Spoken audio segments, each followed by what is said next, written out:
अभी से 2024 के लोकसभा चुनाव को लेकर चर्चाओं का बाजार गर्म होने लगा है। यूपी में जहां विपक्षी दलों में सीटों की मारामारी शुरू हो चुकी है, तो वहीं सीएम योगी के 80 में से 80 सीटों पर जीत के दावे पर भी चर्चा होने लगी है। और हैरानी की बात तो यह है कि योगी के दावे को सिर्फ दावे के रूप में नहीं देखा जा रहा, बल्कि बीजेपी की रणनीति और परिणामों का आकलन कर इस दावे के दम को परखा जा रहा है। इस रिपोर्ट में आप भी समझिए सीएम योगी का मास्टर प्लान। यूपी का सियासी मिजाज बदल चुका है। यहाँ की राजनीति 360 डिग्री पर घूम चुकी है और पलटी खा चुका है विपक्ष। यहाँ अब अगर कोई दूर दूर तक दिखता है और कुछ सुनाई देता है, तो वो है सिर्फ और सिर्फ सीएम योगी।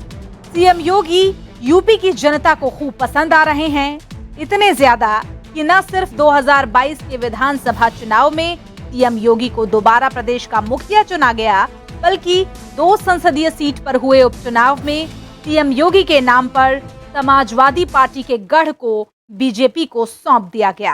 अपने आजमगढ़ रामपुर की लोकसभा महत्वपूर्ण लोकसभा की जीत आदरणीय मोदी जी योगी जी की लोकप्रियता है, कार्यकर्ताओं की परिश्रम की पराकाष्ठा है और जनता जनार्दन का आशीर्वाद है।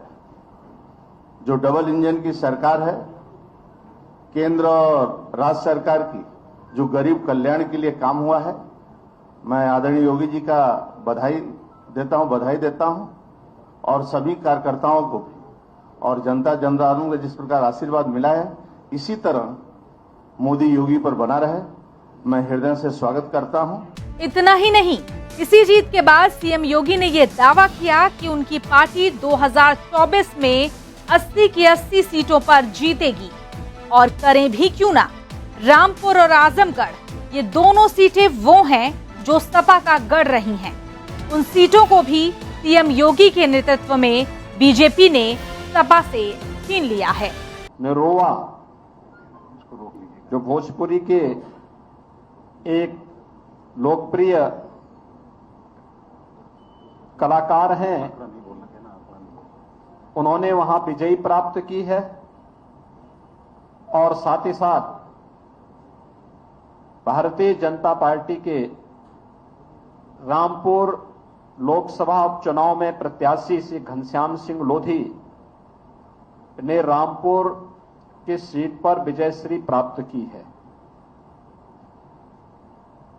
ये दोनों चुनाव के परिणाम भारतीय जनता पार्टी प्रधानमंत्री मोदी जी के और भारतीय जनता पार्टी के सबका साथ सबका विश्वास और यही जीत ये साबित करने के लिए काफी है कि विपक्ष को जनता ने हाशिए पर धकेल दिया है। विपक्ष ने अपने नेताओं पर खुद ही सवाल खड़े करने शुरू कर दिए हैं। सभा में आए हुए हैं, इनका रोल क्या है 2024 में? क्या साथ में रहेंगे, देखिएगा ना, ये कहीं नहीं जाएंगे, कोई सब साथ रहेंगे। कितनी सीटें मांग रहे हैं लोकसभा में? हम देखिए 5 सीट की डिमांड रखे हैं। 5 सीट अगर नहीं पूरी होती है तब?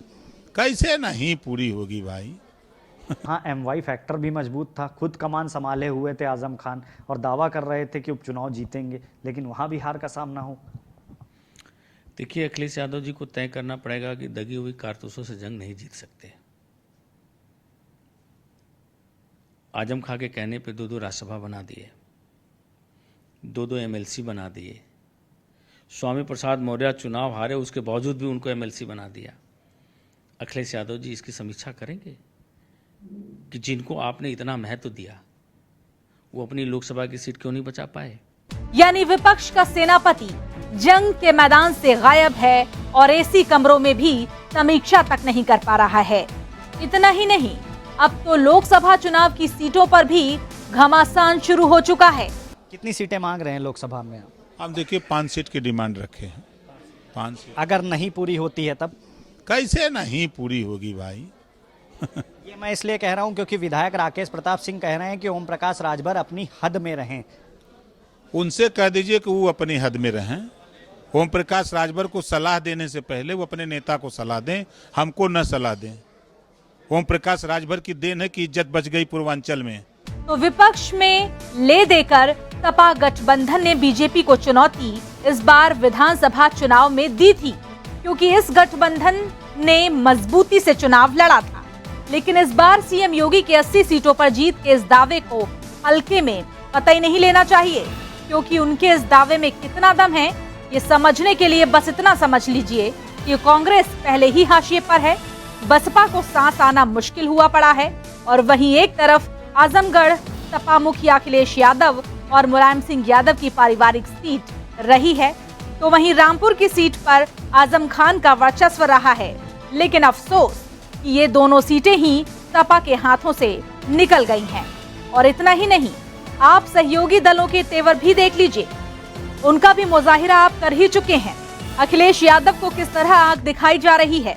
ऐसे में ये गठबंधन कब तक और कैसे चलेगा ये नहीं मालूम, लेकिन क्या ये गठबंधन मजबूती से बीजेपी को चुनौती दे पाएगा, ये आप आसानी से अंदाजा लगा सकते हैं।